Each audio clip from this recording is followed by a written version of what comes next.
This is a phone parts display frame art thing that I made a while back, and this right here is my very first smartphone, or at least the parts of it. And in this video I will show you how I made this photo frame thing out of my first phone. Okay, so for this project obviously you will need a phone, and in my case I'm using my very first smartphone that I bought back in I think 2016. Now this phone is not a fancy phone by any means. It doesn't have good performance, it doesn't have the best camera, but still it was pretty special to me because I didn't have anything before this. And with this phone I was able to play games, watch videos, play music and take photos, everything. This is where everything started, so that's why I want to keep this phone like this forever. So that's about it for the history of this phone, and the first thing that we need to do is turn this phone into phone parts.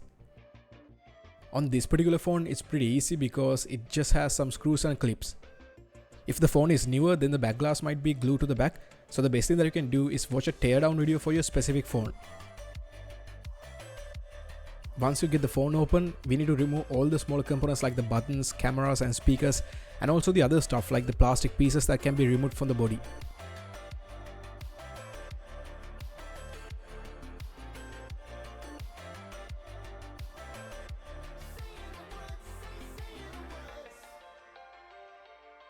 Here I could just leave the screen as it is, but I'm separating the layers to do something else with the screen later. And also, before someone yells at me in the comment section for destroying a perfectly good phone, I should probably mention that it's not a perfectly working phone. This phone actually died a long time ago and it's not really worth fixing it because it's so outdated, so the only logical thing is to make art with it. Once you're done butchering your phone, we can move on to the photo frame part. You can actually build something like this, but in my case I just bought this from a shop since they are pretty cheap. You also need to make sure that it's not a flat frame since phone parts aren't really flat. I think these things are called box frames. I'm not entirely sure. I just showed him the thing that I want and just bought it. The frame of the inner part is black, but I wanted it to be white, so I first tried sticking some white tape, but it didn't really look that good. On camera it might look good, but trust me, it didn't really look that good in real life. So I ended up just painting it white.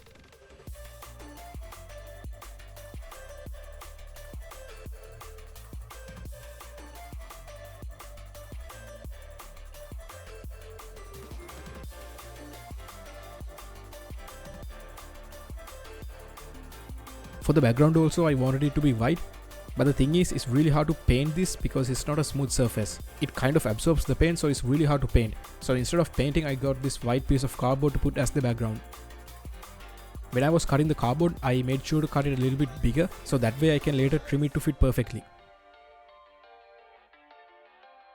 I painted just the edges and glued the cardboard piece to the back of the frame.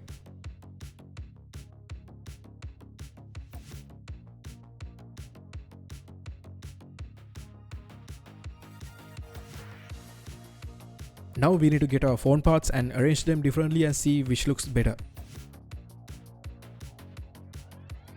I ended up keeping the screen in the middle because of the thing that I was going to do at the end, and I moved around the parts to see which looks better.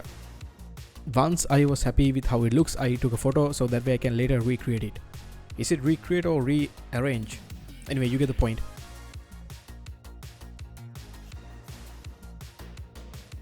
Okay, now we can finally focus on the screen part. Previously I separated all the layers to get to this specific part. With this part I wanted to make it look like the screen is actually on. To make that happen, I'm going to take a piece of plexiglass like this. Here when I shine a light from the side like this, it diffuses it pretty well. So I thought that this would be perfect to make a phone size backlight for this project. And basically what I was going to do is cut a small piece of this and put a photo between this and the phone screen, and then shine a light from the side. I measured the size of the screen and transferred it to the plexiglass. Since I never worked with this material, I wasn't really sure which tool to use, so first I used my mini grinder, but that didn't really work and it made a huge mess. And later I switched to my jigsaw, which worked way better than the mini grinder. Here also I cut it a little bit bigger and then trimmed it to fit. This is pretty important because if you cut it too small, then you can't make it any bigger. So that's why I'm trimming it little by little to make sure that it fits perfectly.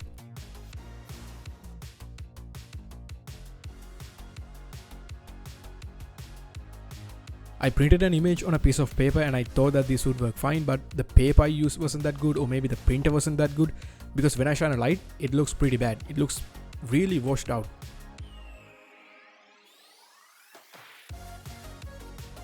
I also tried with several other printouts as well, but still gave me the same result. Maybe using a different paper and a different printer would give a better result.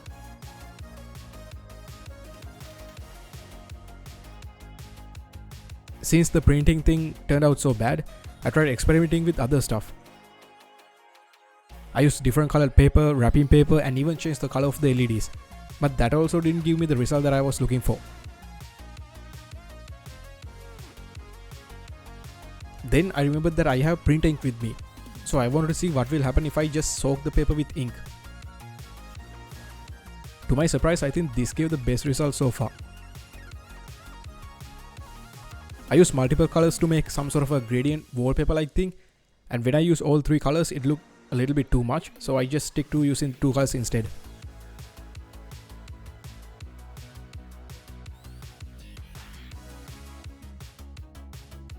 Alright, so unlike with the previous method with the faded colors and everything, this looks miles better, and now it actually does look like a phone screen that is on. Before installing the LEDs, I had to trim them a little bit to fit, and I made sure to test them before installing it to make sure that I didn't cut anything important. If I were to do this again, I would probably use something called a Cob LED. I think that's what it's called. With those you can't really see individual LEDs. With the LEDs that I'm using, you can see some hot spots in the finished product.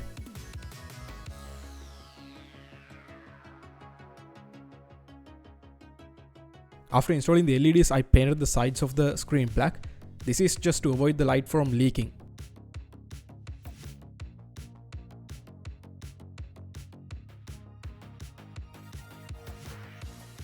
Here I'm just gluing some extra parts to make it look more interesting, and this particular part didn't come with this phone, but it's fine because nobody's gonna know unless they watch this video. I think that was the only part that came from a different phone. The rest of them are from this phone, I think. I'm not 100% sure because I butchered some other phones as well and I kept all the parts in one box.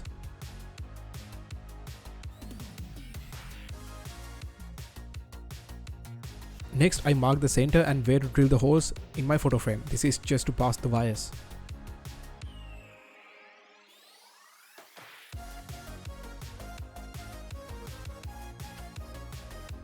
To attach the parts to the frame, I mostly use hot glue, but on smaller components like the buttons and the speakers, I use super glue since hot glue is way too thick for those components.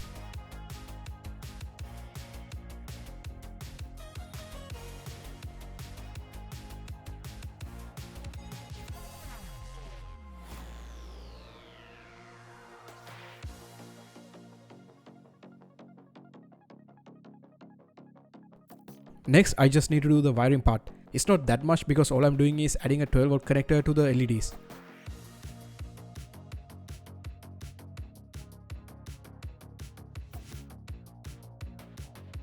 Finally, I can clean the glass and put it all together.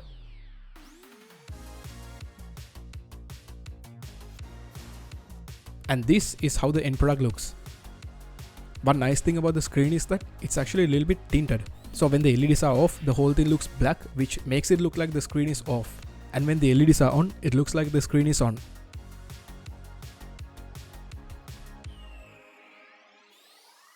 Also, another thing that I could have done is add a small motion sensor and RGB lights. So that way whenever someone walks near the photo frame, it will change the colors of the screen. And that will definitely sell the effect even more. But for this project, I'm just happy with how it turned out as it is.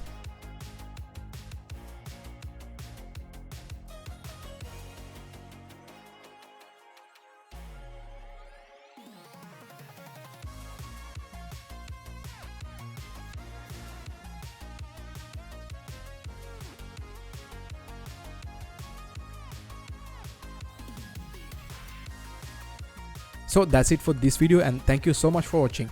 If you enjoyed this video, then please consider subscribing so that way I can make even more videos just like this in the future.